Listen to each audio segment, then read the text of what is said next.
So I'm having a chat with Odhran Murphy. How are you? I'm good. How are you? Thanks for having me on. Pleasure is all mine. And we've been playing a new single of yours called Till I Found You. Tell us a bit about the single, first of all. Yeah, Till I Found You is I suppose it's your typical love song. I wrote this song a few months back, and I'm a big Netflix freak. So when I watch a Netflix movie, I'm always writing things down. But it's just about finding that one true love, and I guess, yeah, the journey to it, and you know, sometimes love isn't as easy as it seems on the movie. So. Yeah, I wrote Till I Found You with that. Nice. And that is off your new EP, Stuck in the Middle. It For is those who've indeed. not had a chance to listen to it, tell us a bit about the EP.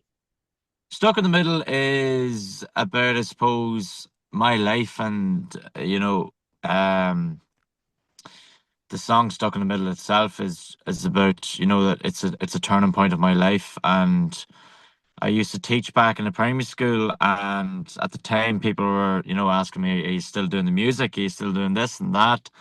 And I decided to pack it all up, and I made the decision to go with the music. So stuck in the middle is, I suppose, about being stuck in the moment and not knowing which path to take, and which road to go down. So that's what stuck in the middle is about.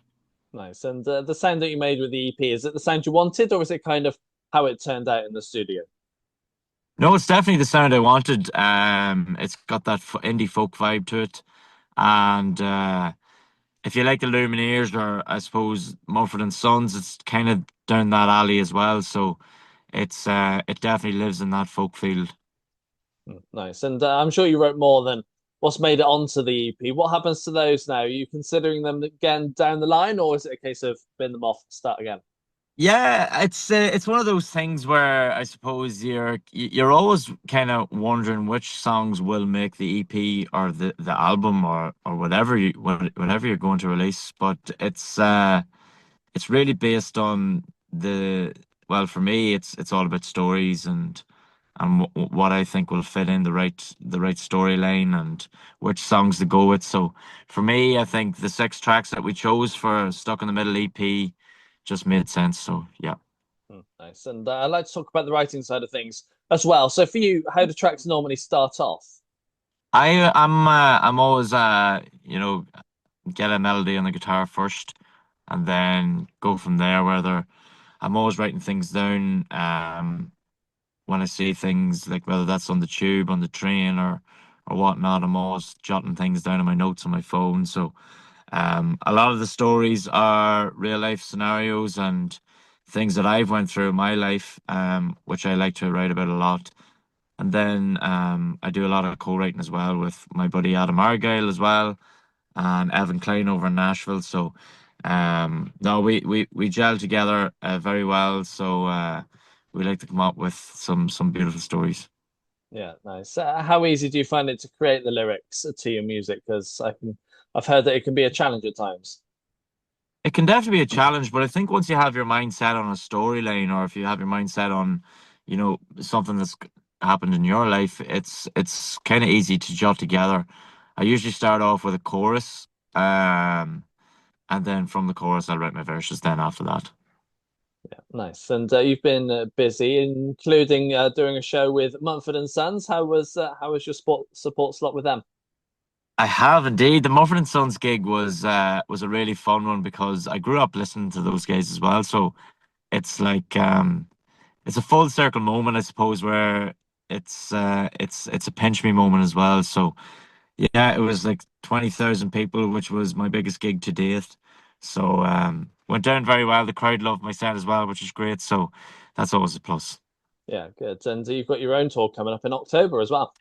I do indeed. We're doing 5 shows in the UK, and then we've got Glasgow and Scotland as well, and Dublin and Limerick in Ireland as well. So that's going to be fun. Yeah, absolutely. Are you hoping to be adding any more shows to the calendar for this year? I know we're doing Amsterdam on the 28th of October as well. There could be a few more shows added to the list that I have to be hush hush about at the minute. So you never know. Nice. And what's 2026 going to hold for you? Is it writing, recording, releasing, touring? What's kind of the idea at the moment?